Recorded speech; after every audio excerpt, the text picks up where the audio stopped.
தமிழக வெற்றி கழகம் சம்பந்தமா ஒரு வெறித்தனமான அப்டேட் பாத்தீங்கன்னா கிடைச்சிருக்கு. சோ அது என்ன அப்படிங்கறத பத்தி இந்த வீடியோல டீடைலா பார்க்கலாம். தமிழக வெற்றி கழகத்தோட தலைவர் தளபதி கட்சி ஆரம்பிச்சு ஒரு வருஷத்துக்கு மேல ஆகுது. கட்சி ஆரம்பிக்கும் போது கட்சியில 2 கோடி உறுப்பினர்களை சேர்க்கணும் அப்படிங்கிற ஒரு மிகப்பெரிய இலக்கோட தளபதி கட்சி ஆரம்பிச்சாரு. 2 கோடி உறுப்பினர்களை தளபதி சேர்க்கணும் அப்படின்னு சொல்லும் போது நிறைய பேர் கிண்டல் பண்ணி சிரிச்சாங்க.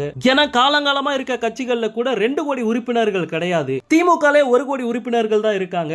அதிமுக 80 லட்சம் உறுப்பினர்கள் தான் இருக்காங்க. அப்படி இருக்கும்போது இவர் எப்படி 2 கோடி உறுப்பினர்களை சேர்ப்பாரு அப்படிங்கிற மாதிரி கிண்டல் பண்ணி பேசினாங்க. ஆனா தமிழக வெற்றி கழகத்துல தளபதி உறுப்பினர் சேர்க்கை ஆரம்பிச்ச ஒரே நாள்ல 50 லட்சம் உறுப்பினர்கள் கட்சியில இணைஞ்சாங்க. உறுப்பினர் சேர்க்கைக்காக ஒரு அப்ளிகேஷனை தளபதி லான்ச் பண்ணியிருந்தாரு. அந்த அப்ளிகேஷனே பாத்தீங்கன்னா ஒரு கட்டத்துல திணற ஆரம்பிச்சிருச்சு. சோ 2 கோடி உறுப்பினர்களை சேர்க்க முடியுமா அப்படின்ட்டு கேலி கிண்டல் பண்ண எல்லாருமே வாயடைச்சு போயிட்டாங்க. கட்சி ஆரம்பிச்ச ஒரே வருஷத்துல 1 கோடி உறுப்பினர்கள் தமிழக வெற்றி கழகத்துல சேர்ந்துட்டாங்க.